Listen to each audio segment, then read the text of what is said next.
Hi, welcome everyone. My name is Peter Graffi. I'm one of the student organizers for the AI Healthcare Forum. We have a really great session today that's going to be focused on social sciences, AI, and healthcare. We've got three fantastic speakers, two of which are students and one of which is an associate professor, all of which have done really great research here. And we're really excited about some of the things that we're going to get to showcase. So we have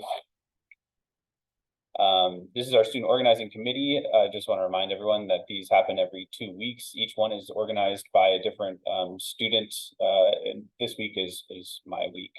And here's our advisory boards.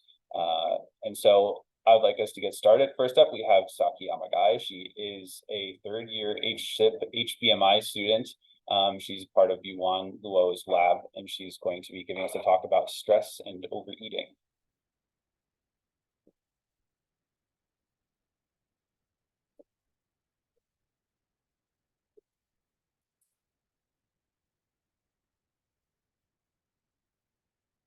All right. Hi, everyone. Thanks for the introduction. I'm excited to be here today to present a talk titled Stress as a Key Player, a Multifaceted Analysis of Overeating. This is a rotation project that I got to work with Dr. Nabil Ashrafa during my first and second year of my PhD studies.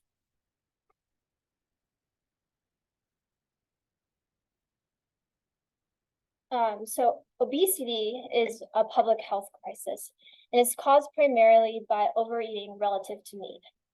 In the US, more than 40% of the population is considered to have obesity.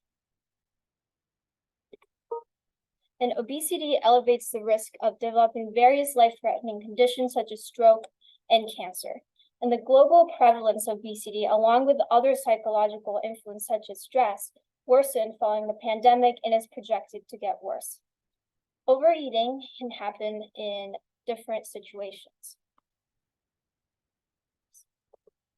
For example, a cozy Friday night in, watching a scary movie alone with popcorn and pizza. You might be stressed and eating mindlessly late at night.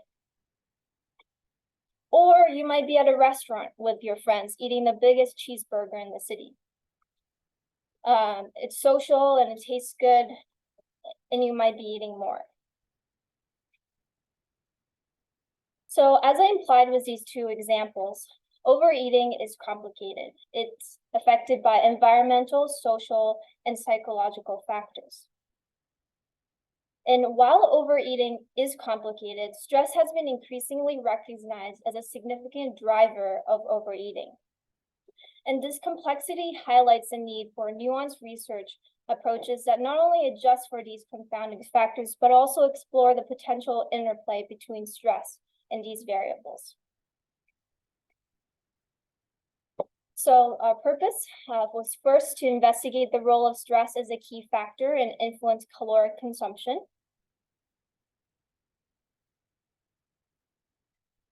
And second, to examine how stress affects the consistency and variability of calorie intake.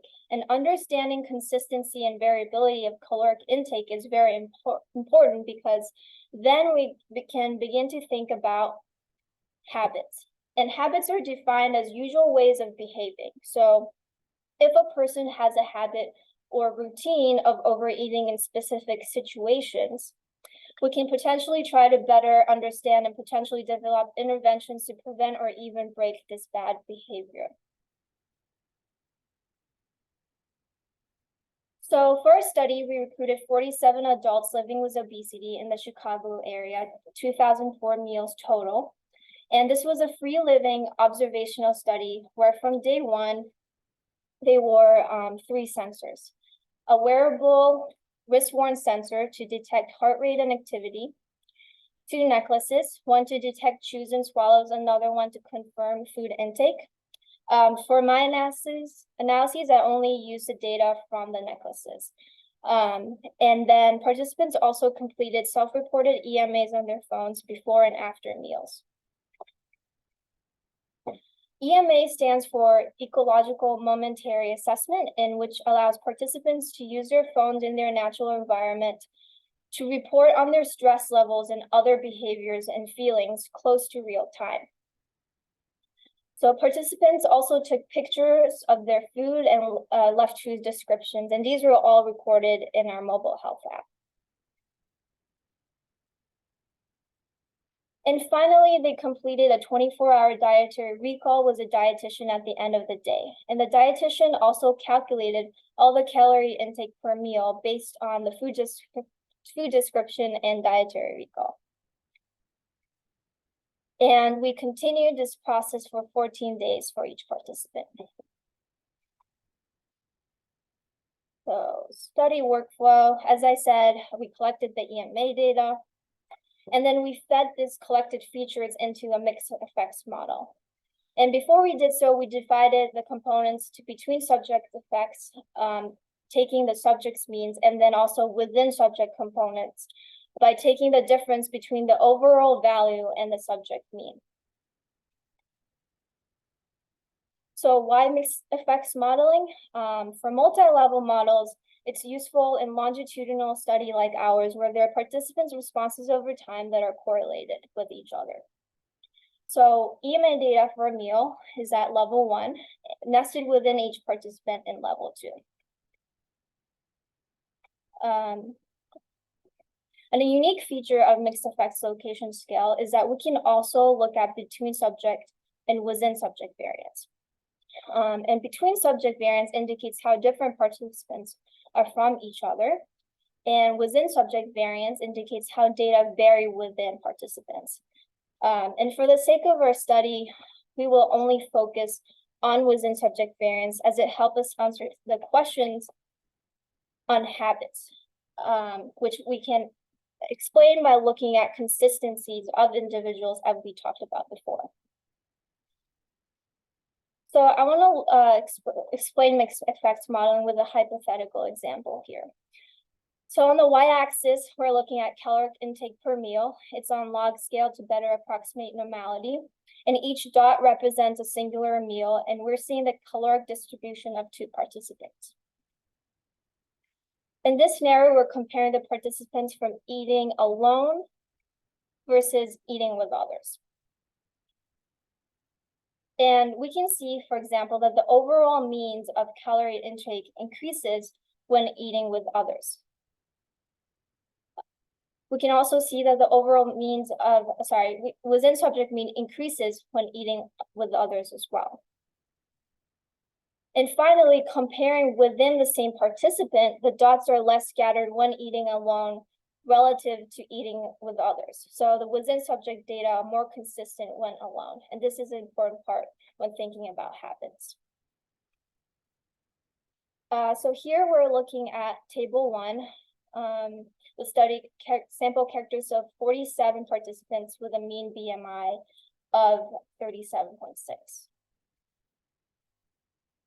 Variables included in the model is shown here in the slide. And then quickly on our approaches, we first did a univariate analysis. So anything that came out significant for either the between subject or within subject component for the univariate analysis was included in the grand multivariable analysis. We also included stress interaction variables that also came out as significant in step 1.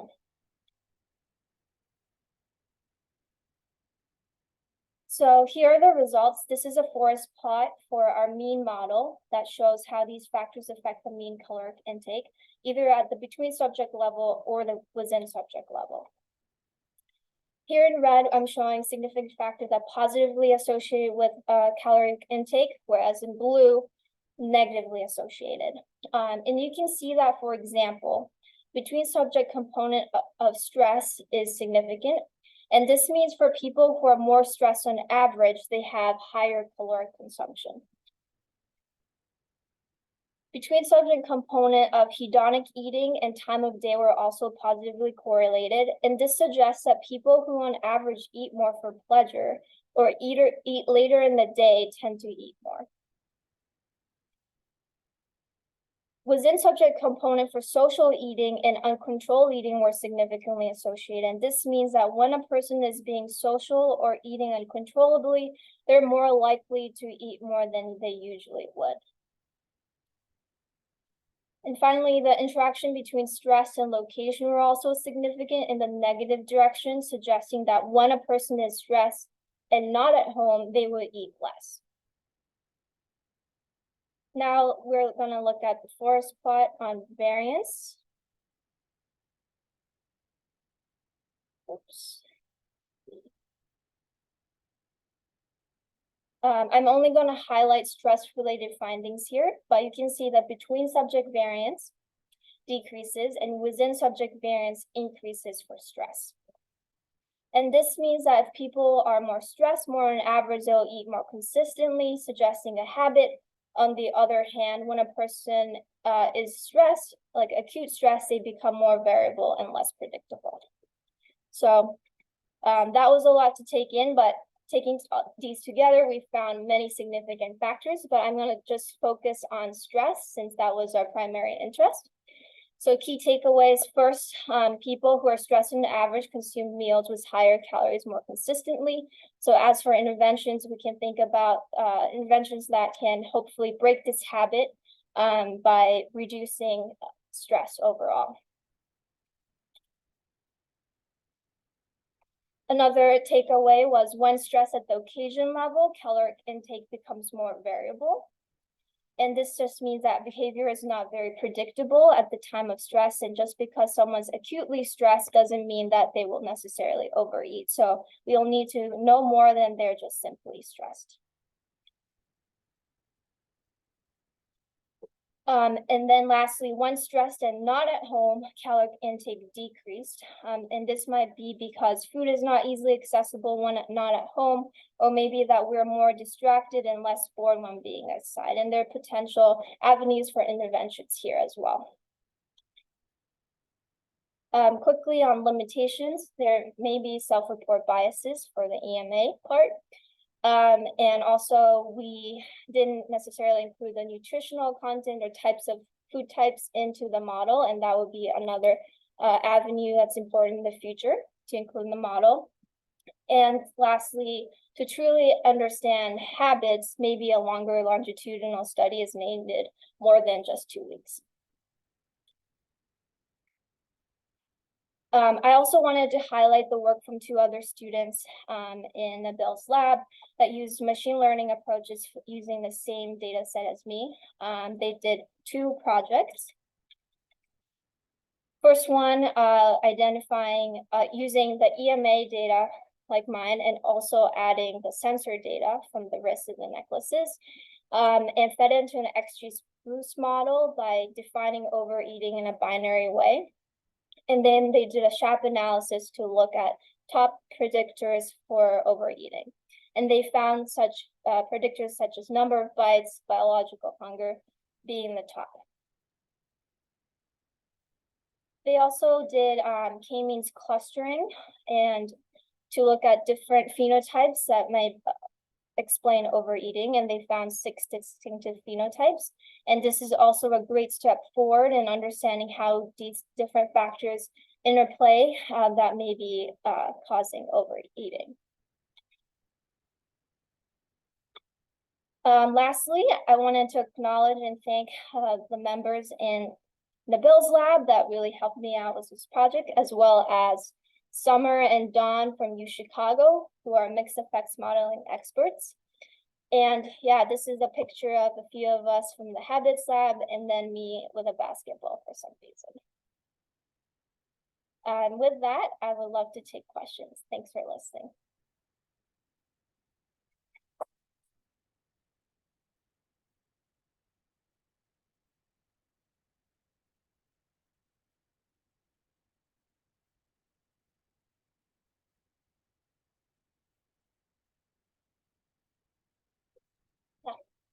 So that was great. Yeah. Right.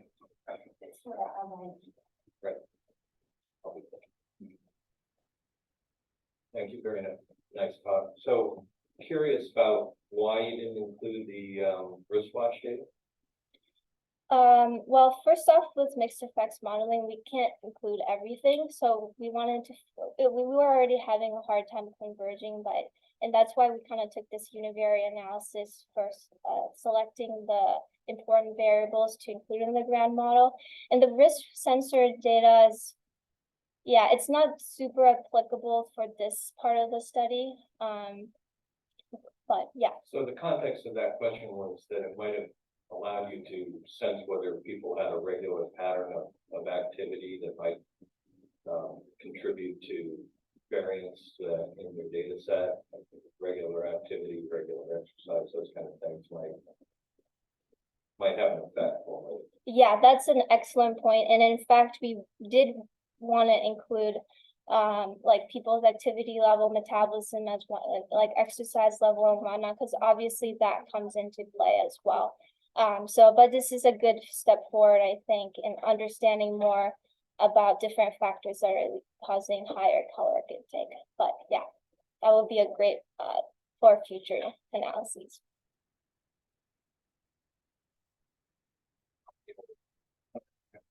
We have a couple questions actually.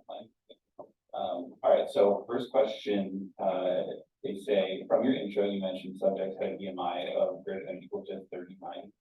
According to WHO, obesity class 1 is BMI 30 to 34.9, obesity class 2 is BMI 35 to 39.9. Severe obesity is greater than or equal to 40. Why were people with BMI between 30 and 39 excluded? And the second question is, why were only severe obesity subjects studied? Thank you for that question. I acknowledge that there was a typo on the slide. I meant to fix it. It's actually 30 and above. So I think that addresses that question. And yeah, so we were looking for people who were obese in our study. And this next person asked the question, did you use multivariate analysis to identify high risk factors or phenotypes for propensity towards obesity? Yeah. Yeah. Did you use multivariate analysis to identify high risk factors or phenotypes for propensity towards obesity? So we were looking at like factors that contribute more to higher calories. And by high calories, we were interpreting that as overeating, which will then like may lead to obesity. So it's not like a direct answer, but it's our outcome is higher caloric intake.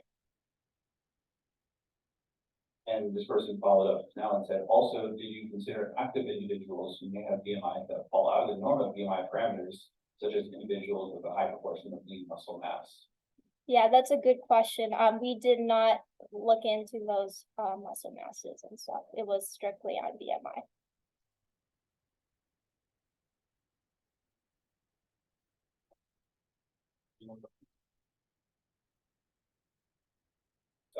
Thank you.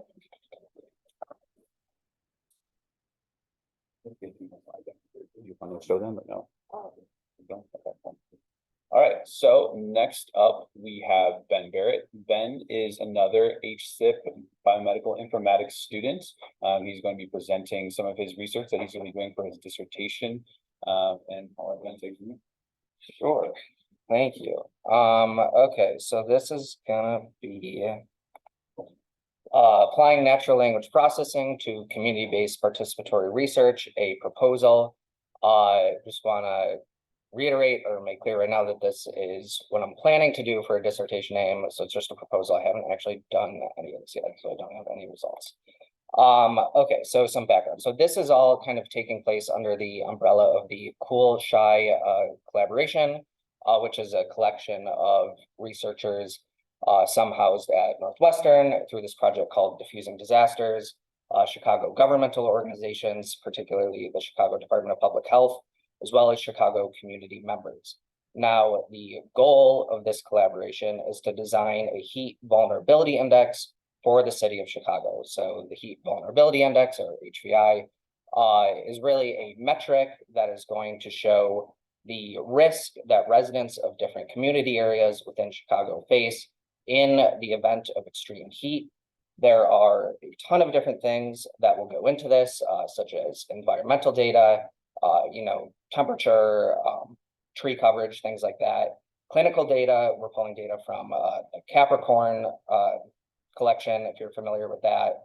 So EHR data, community resources, people's access to transportation, things like that, their social networks, all of this. So it's going to be a whole ton of things going into it that are going to inform this metric. Now, the key, and what's really unique about the Chicago HBI, as opposed to some others that have been designed across the country, is that we're really including community members in the co-design of this. They're going to be involved every step of the way, determining how, helping us, working with researchers to determine what goes into this, how it's used. So it's a tool that everyone feels comfortable with, and they know how it was built. And then just to give an indication, so once we have this, what is it used for? The hope is that this will be a resource for Chicago governmental organizations to kind of design public health interventions to help combat the effects of heat, such as where do we build cooling centers, where do we distribute cooling kits, as well as for emergency response. So how does co-designing the HVI with the community look like? So we're going to be doing this a whole bunch of different ways. So one part is through regular group meetings between researchers and community members. Another way is through working groups, kind of deciding, you know, that gets into like the nitty-gritty of the data work. And then one that I'm kind of taking the lead on doing is through photo voice that I'm going to touch upon on the next slide. So all of this work is going to be guided by a co-governance structure, which itself is going to be designed by a community governance advisory committee. And that's actually where we're at now, is determining what community members are going to go on this governance advisory committee, making sure that we have great diversity for, you know, people who live in different parts of the city, good like age, socioeconomic status, diversity. So we get a bunch of different voices in the room. So photo voice.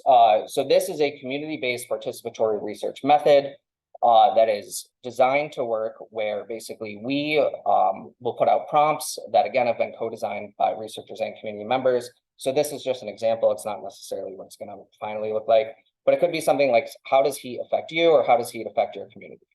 Then in response to these prompts, community members will submit pictures and narratives, and they can submit as many pictures and narratives as they want, as frequently as they want, while we have the data collection open. Then through subsequent group discussions, researchers and community members will get together, talk through these pictures and narratives, and identify common patterns of themes that will then be used to directly inform the HVI. So things that we pull out of this could inform like how different concepts are defined, what variables we need to include in the HVI, or what data sets we need to pull from. If we realize, you know, we're missing this key piece of data that people say is important, well, let's make sure we go and get that. Now, the proposal, and this is kind of where the AI comes in now, is I would like to apply natural language processing methods to the submitted photo voice narratives once they're all collected, kind of on the back end. So the idea is to extract themes from the narratives with natural language processing, and then compare and contrast the themes that have been identified via NLP to the themes that were manually identified from researchers and community members. Now, kind of the novelty that this will give us, or the information, is seeing, does NLP work in the context of community-based participatory research? NLP models have previously been applied to free text to extract themes, but never really in the context of CBPR. So we can see, is this going to be a useful tool that people might want to apply in the future? And does it lead to kind of novel insights, things that might have been missed within these group discussions between community members and researchers? Now, I just want to make clear, because right now this proposal does get a bit away of the principles of CBPR if it's just me running the research. So like any new themes that are identified via NLP that we think might be useful would then be presented back to community members for their feedback and approval before it's actually incorporated into the HVI. So how would this work? Now, given the likely sample size of photo voice projects, which is hopefully a couple dozen, probably going to have to rely on a bag of words approach as opposed to like word embeddings and kind of fancier neural network models. Now, to extract themes, you can take either an unsupervised or a supervised approach. I would like to test both because I think each has pros and cons and can provide useful information. So unsupervised is typically done through topic modeling. So this basically works where you apply an algorithm to the free text, the narratives, and the algorithm itself identifies the topics. So it kind of says, these are the topics, here's how many, and here are the words that match to them with some metric of similarity. Typically cosine similarity is used, but so in this table, I just kind of made these numbers up. But you can see, so let's say the algorithm pulls out 3 topics and it matches them to each word. The words would come from the narratives. Then I can look at this and say, well, word 1 and word 3 matched pretty strongly to topic 1. Let's say both word 1 and word 3 had to do with air conditioning. Well, topic 1 seems like it's air conditioning. That's kind of manually on the back end, the researcher labels the topics. So the pro is this is more exploratory. You're saying, what does the algorithm pull out? We're not going into it with any preconceived notions. And no other data is required. We just use the photo voice narratives. The con is that while we're using data from CBPR, kind of topics that have commonly been identified in CBPR research are not considered. It's really only the photo voice narratives. That's what we're using. Now, the supervised approach takes more of the text classification model approach to research. So basically, you would begin with a training data set of past completed CBPR qualitative projects in which thematic analysis has been applied. So the key here is that the thematic analysis had been applied by both researchers and community members so that this research design matches the photo voice as closely as possible. So then you take the input, which is the free text, and the output, the labeled themes, build up a classification model. Here I have just naive Bayes, but there's a bunch of different models that you can use to classify the free text with a theme, or multiple themes. So then once the model is trained up, we could take that and apply that to the photo voice narratives to see what comes out. Now, the pro of this is that the topics that had previously been identified in past CBPR projects are inherently baked into this model. That's what it was trained on, and that's all it knows. Now, that's also a limitation, is that the model doesn't know anything it wasn't trained on, and requires a training data set. So I would need these past completed CBPR projects. So yeah, there's a limitation, but what I think is kind of cool about this is that, like, let's say in our discussions, we had missed a key theme that was pulled out here that we know in past CBPR projects, community members had identified as something that was important to them. So maybe we'd see that and be like, oh, we should probably consider this. Now, the last thing is, maybe this is a little trashy to do this, I don't know, but since the training for these supervised models requires past completed CBPR projects, which again is projects where free text has had thematic analysis applied to it by both researchers and community members, I need this data, and it's kind of a niche request. So I am kind of on the hunt for this now. If you know of a project like this, I'm open and would love to talk about that. Just want to highlight that kind of these past completed projects don't have to be related to heat. In fact, I don't expect them to be. That would be very specific. But I think the kind of important thing is the themes that are identified. So, I was talking to a researcher who's looking at sodium reduction, where this thematic analysis happened, but the themes that people talked about in terms of like barriers and facilitators had to do with access to healthcare, had to do with the built environment. And that's very applicable to the HBI. So anything like that is helpful. That's really all I have. So yeah, open for questions.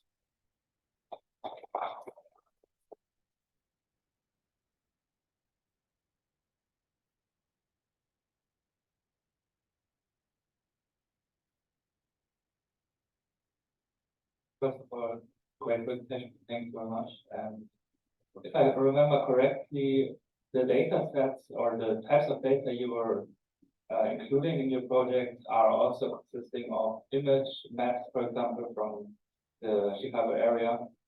But your approaches are only relying on textual and narratives. So how did you plan to incorporate the images based on your methods? And have you also considered maybe using AI to convert images to text, like image to text models, for example? Yeah, so in the group discussions, we will consider both the images and the text where we have the people. Right now, there's no plan to consider the images. My plan right now is just to apply NLP. But yeah, converting the images to text, I think that's a cool idea. I could definitely look into that.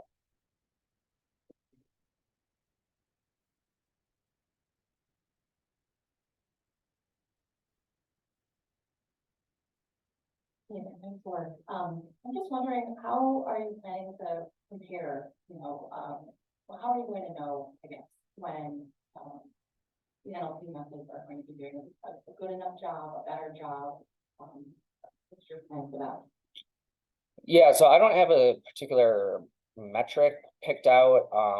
It's probably just gonna look at, yeah, what the NLP model pulled out and then what had been manually identified, see how it matches up, look at the overlap, could make some like side-to-side comparison of maps. And there's probably models out there that we could pull from. But yeah, we'll probably be more qualitative, like judgment based, I'd imagine.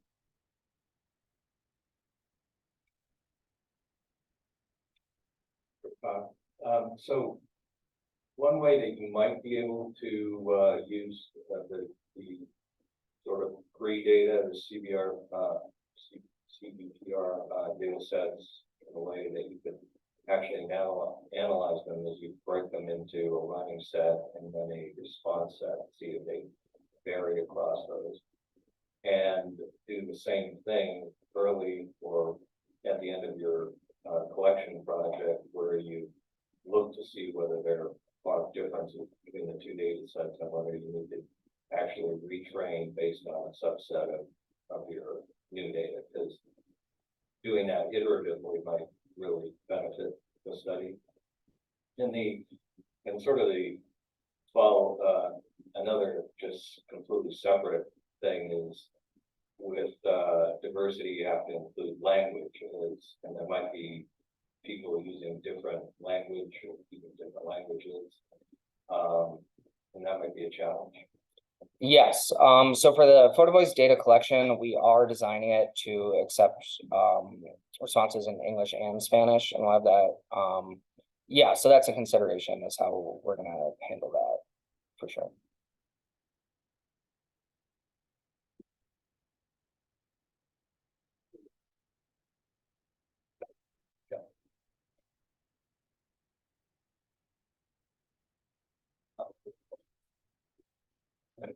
First question is, assuming you do this project, how do you see your results being used proactively? Well, I think this being like the first application of NLP to kind of CBPR qualitative projects that I'm aware of, hopefully this can at least be a use case demonstrating how useful, this approach might be in the future. Of course, every project is different, but it could at least, be a first toe in the water. And this next question is, I've been thinking a lot about how to scale qualitative analysis using AGI. What are your thoughts about how AGI will be used in the future by qualitative researchers, and what are the current limitations? I'm honestly not super familiar with the AGI methods, use them a bit with like exploring image data. But yeah, I'm certainly not an expert on that. So I think I'm qualified enough to answer that.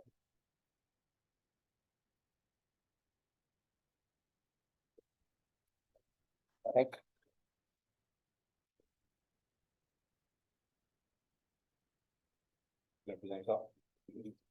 That's fine, yeah. All right, so our last speaker is Dr. Michelle Birkett. She is an associate professor of medical social sciences and preventive medicine. She is an expert in social connectedness and is going to be discussing some research that she's done on the topic. So, thank you. Hey, everybody. Thank you so much for having me. Very excited to be able to talk to this group, and great that this Friday lecture series has been going on. So I'm here to give you, I don't have a lot of time, but I'm hoping to give like sort of 1,000-foot view a little bit about some of the work that goes on in my research program. It's called Connect.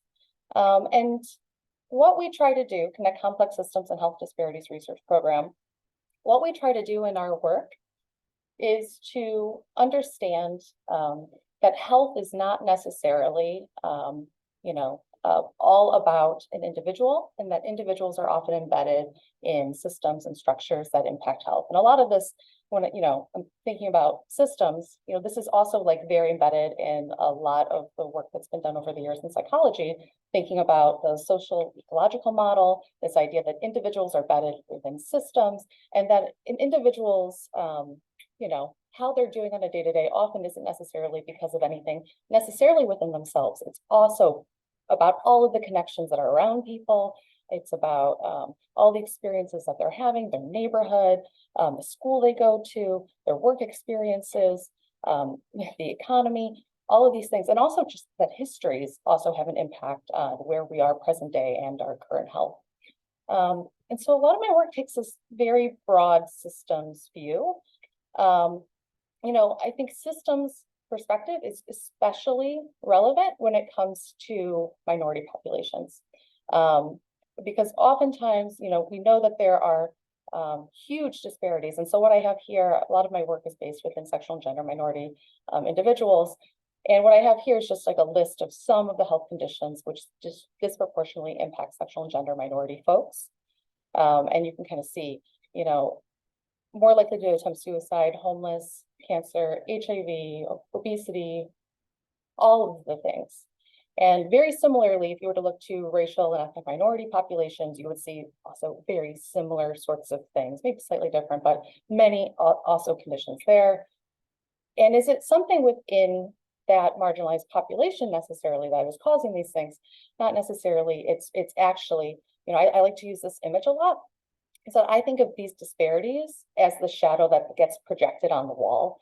But really what's happening is that individuals are having these really negative experiences with the world. They're being rejected by family. They are being exposed to additional risk because maybe they're more likely to be homeless. Maybe they don't have access to the resources they need. Maybe they don't have access to the environments that they need that are going to be supportive. Maybe they're embedded in environments that are going to expose them more to lead, to whatever it is. But I think of it more of like, it's a problem within the system. And the disparities that we see in our data are just the shadows that get projected on the wall that are easy for us to see as researchers, but actually aren't necessarily indicative of what's happening. That's the mechanisms that are causing, something that is actually leading later to these disparities. So in my program of work, what I try to do is I try to think about measurement a little bit differently. How can we sort of observe the environment? How can we see the systems around people at all these different levels? So social environment, physical environment, and how can we understand these social and structural drivers that are impacting the health of individuals, all individuals, but especially marginalized populations? I think we can see this really, really well. So what's a complex system? I always like to kind of give a little intro here, because I think it also sort of gives people a primer in thinking like in a system sort of perspective. Basically, you're going to have individual, like a lot of different things can be thought of as a complex system, but some of the basic components is you're going to have individuals or agents that are sort of within it who are sort of interacting with each other, competing in some way, changing their behavior in regard to like their behavior shifts if other people's behavior shifts. So if something happens here, everything else kind of shifts and changes. There's competition for resources, there's memory, there's feedback. One of the things that's important to note here is that an individual level perspective doesn't necessarily help you understand something like this. Let me give you some examples. So a really good one, I think, is traffic. So if I want to understand the likelihood of a car getting into an accident, okay, thinking about like the system of traffic out there, I might want to know some things about that car, like the speed it's going, like its location, like, what kind of car it is, things about that car, that individual, maybe might be really important for me to understand the likelihood of that car getting into an accident. But there are a billion other things I can also be asking. I can be thinking about, well, what time of day is it? What time of year is it? Is it Christmas Day, there's no traffic, or is it, Monday morning, 9 a.m. on a really busy trafficy day? What about the weather? What about, maybe the likelihood for a tree canopy to be above and a branch is going to fall on top of the car? All of these things. No matter what I list, though, all of these things are correct answers. They just are shaping things in different ways. And you sort of have to have this very holistic view in order to understand the likelihood of that car getting into an accident. So I tried to think about how to measure all of those systemy things. And so in our work at Connect, I kind of organized what we do into like 3 different areas. I have this cute little graphic, I'm very proud of. It took me a while in PowerPoint to make. And so I think one sort of theme we try to do is we try to obtain a deeper understanding of how these systems produce health disparities. So we're asking a lot of questions about health, why are health disparities formed at a systems level? What are the structural factors leading to that?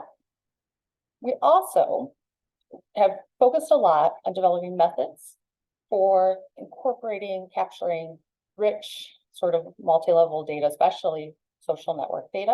I'll talk about that. And then also building and supporting research collaborations with people across many domains. Because this work is very holistic and you need a lot of perspectives from a lot of different folks across different disciplines.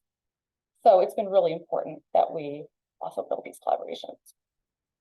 I'm going to grab, oh, here's my number, perfect. So first I want to talk a little bit about some of our work in understanding health disparities. A lot of my work focuses on sexual and gender minority youth and HIV. And I'm trying to understand the disparities, not just within sexual and gender minority folks, but specifically for racial minorities. So Black, men of sex with men in particular. If you aren't aware, there's huge disparities by many different diseases, but especially within HIV. So as you can see by this, these statistics by the CDC, the lifetime risks of an HIV diagnosis among MSM by race ethnicity, Black MSM have a likelihood of 1 in 2 becoming HIV positive within their lifetime. Hispanic is 1 in 4 and white is 1 in 11. I mean, all of these are terrible, but especially what's going on with Black and Hispanic MSM is these are insane numbers. And one thing to know, you know, enormous disparities in HIV, but it's not really well understood why this is happening. Because if you look at all of these, there's been many different studies I've looked at, you know, reasons for racial disparities. This is a meta-analysis of 194 different studies. And kind of consistently is that Black MSM are doing things better. Let's see, let me go back real quick. Meaning a lot of the things that we try to get folks to do within public health for HIV, like condom use, like having less sex partners, like, you know, a lot of the things that are sort of the individual level messaging, they're actually doing that. But the difference is, we know that there's differences in terms of like neighborhood and poverty, but we don't really know how those things, those sort of like more structural things, how they actually might be impacting infectious disease spread.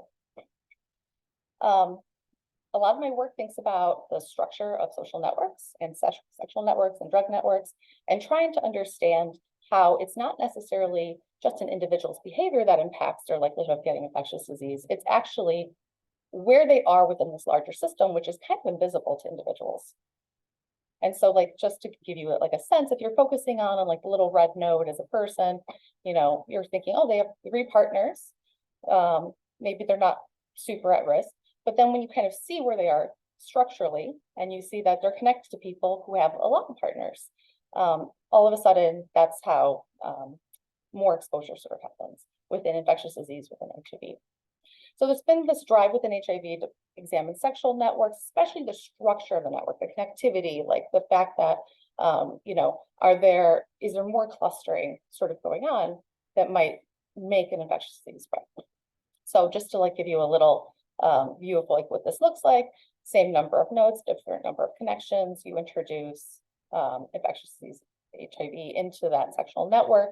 And really quickly, you can kind of just see how like the connectivity of the network makes the disease spread faster within certain populations. So this is kind of what, you know, I'm trying to get at, trying to really understand why the structure of those networks may differ. So it's not because of number of sex partners. That could be a reason, but that's not what we're seeing. A theory for a long time, and in some populations this is true, is that overlap, like concurrent sex partners, might be increasing the connectivity. But we've actually shown empirically with our sample is that we're not seeing that as a cause of racial disparities, which is great. This is a study from my colleague, Pat Janoulis. So I'm really interested in how thinking about how the stigma itself, how homophobia, how racism, and how those things intersect within certain populations might impact the structure of the networks and marginalized folks. A lot of what I do, I'll kind of focus on here is like thinking about how places, not just neighborhoods, but also like physical places where people go, how those kind of things, when there's racial segregation within those, when there's, when folks are sort of stratified by different risk groups, how those things might intensify the clustering that might be happening that is causing differential exposures to risk. So this is just a, I'll have to get used to this pointer. So this is a listing of all of the different venues that were reported by a subset of YMSM in Chicago. And you can kind of see this is the same plotted on Chicago. And what you'll see here is that this is the same thing, but just split by race. So you can get a sense for like the differences in the patterns. Some things you might be noticing, all of the venues are mostly within the north side and downtown area. There's many of them. Other things you might notice is that Black and Latinx folks are traveling quite a bit to reach those places where there's a lot of white folks who are actually in the sample, but you don't see a lot of green lines because they all live in the neighborhoods where their resources are located. So they don't have to go very far. Same data now, just structured, organized structurally instead of by latitude, longitude. So you can get a sense of, people are going to different venues too. Not only are they going, they're traveling different patterns, but they're actually going to different places too to hang out socially. So anyways, I'm kind of exploring this through one of these projects. I'm not going to get much of a time to go in, but I just want to give you a high level view of it. So it's called SHI-STIC, simulation modeling to understand and address HIV disparities, racial, ethnic, and sexual and gender minorities. So it's a really cool collaboration with a lot of folks, especially some awesome collaborators at Argonne. So Jonathan Ozick kind of leads that side, that team. And we have a great community advisory board that's been part of all of this work. This work is very computational. It's but it's been very important to bring in the perspectives, like the lived experiences of participants to help us in every step of the way. Because I find if you're just working with data, you're going to be asking it the wrong questions. You're going to be interpreting things wrong. You really need to have that perspective and to build that in as much as you can. And so SHI-STIC builds on top of some of the work that Jonathan and his team have done over at Argonne. And so Jonathan was one of the teams, his team is one of the ones that led a lot of the COVID modeling for, especially for the state of Illinois, but focused specifically on Chicago. And what they're doing is they're actually modeling synthetic populations and like movement of synthetic populations across the city of Chicago. And so kind of building on that, what we've been doing, so a lot of what his work was doing was really focused on moving from like home location to work and back again. And so what we've been trying to like insert in is this idea of people moving into venues and that influencing their sexual partnership and the likelihood for exposure to HIV. So we've been blending together some of his work with some network modeling and epidemic modeling, and it's been a really cool collaboration. So just to give you a sense, what we're doing is we're really creating from like an empirical data set of young men who have sex with men in Chicago, having empirical data on like which venues that they tend to go to hang out, to meet friends, that kind of thing. And drawing from that and building it up and creating a synthetic population from that, and then modeling that population across time to try to understand some of these dynamics and how it might be amplifying racial disparities. And so we're kind of showing how different folks are moving and how, there you go. And people can kind of meet at venues. And this is what we're trying to show is that, that venues can actually serve as a place for driving the connection between people. So again, just very quick sort of intro into that, but just to give you a sense of some of that sort of the scientific questions that we're asking within our approaches to some of our data. as we've done this work and you've seen all that, those pretty pictures and the data, a lot of that, we've kind of had to build our own tools along the way. And so one of those tools is called Network Canvas. Network Canvas is well, maybe I'll take a step back. Early on, we're doing a lot of this network data capture by hand because there just weren't any great tools out there for doing this work. And Network Canvas is, our team has over the years actually been funded by the NIH to sort of make this tool, to harden it, to disseminate it to other researchers, excuse me, and to all open source, all free. And so the last 8 years have really been focused on making this tool for other folks to use, and there's been a lot of really cool uptake. So just to give you a sense, if you aren't familiar with network data, pretty quickly it gets a little complicated when you're talking to participants and asking them about, can you list all the people that you are connected to? It gets pretty boring pretty fast. So, you know, in the past, people might do something like a pairwise adjacency matrix, which all of a sudden with just 4 people, if you're asking connections about everybody, you're asking 16 questions. And that's just yes or no, is there a tie there or not? That's not getting into who is Anna? Tell me about your relationship with Anna. What's Anna's relationship with Jade? That kind of thing. One of the improvements of that has been something like a participant-aided sociogram. And this is drawing things out. This is really trying to make things a little bit more tangible and physical, and taking pictures of what's been drawn out and then later putting that into like some sort of back end. And we did this approach for a while, but this was actually really, really hard too, just because you get all this rich data, but then like putting it in.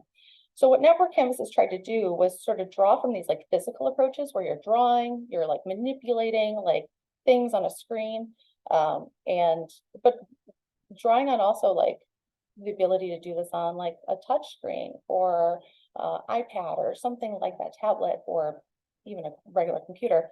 In order to do, you can do a lot of these things. And so drawing on like the ability to do that. So this is my team within Network Canvas. And they, you know, especially we have 5 different core sort of members of the team, and we sort of span a lot of different areas. Some of them, Pat and Gregory are both at Northwestern. Bernie Hogan is at Oxford Internet Institute. He's a sociologist who also is very adept at social network data capture. And then Joshua Melville was one of his former students and is now working, has been working full-time with us as our lead developer over the last 6 or 7 years. And, you know, couldn't be doing this kind of work without like a very large team. And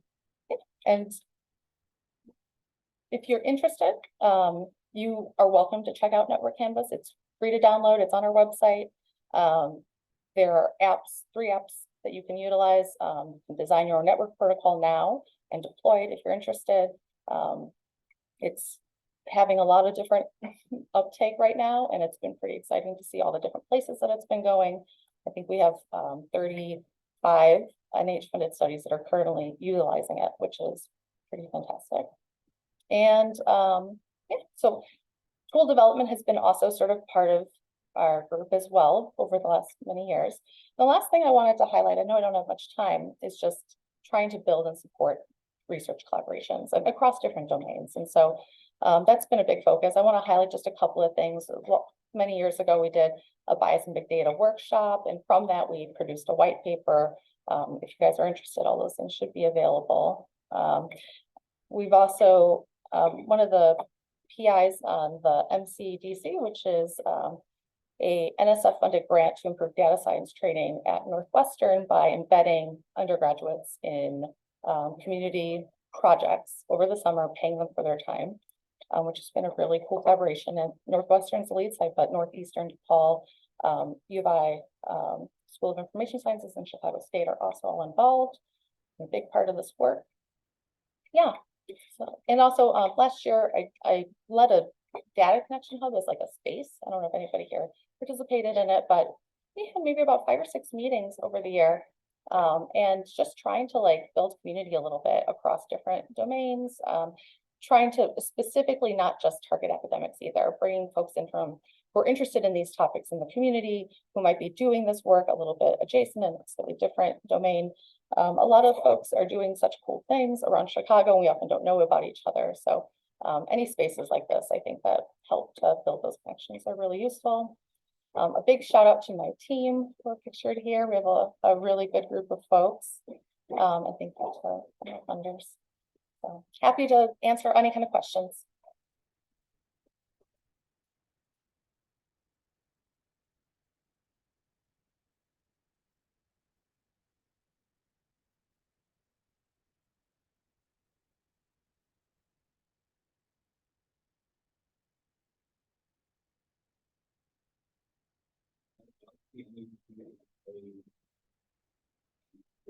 I guess I have my own personal question for you, which is kind of what do you see next for Canvas? Like where would you like to personally take it in, especially in Chicago? With Network Canvas especially, one of the things we're focused on right now is remote deployment. And we just got another big grant that's going to allow us, because right now these are all apps that are downloaded on researchers' like own individual machines. Limitations there for all kinds of reasons. But right now we're focusing a lot on like creating something called Network Canvas Studio, which is going to be this online system where people can get a lot of the same abilities that they get with our existing tool, but now in the cloud, and being able to deploy network surveys remotely instead of having to be relying on in-person data collection, which I'm very excited about. I'm very excited to utilize that functionality myself too. I think it's really going to open things up and make it way more feasible to get good data.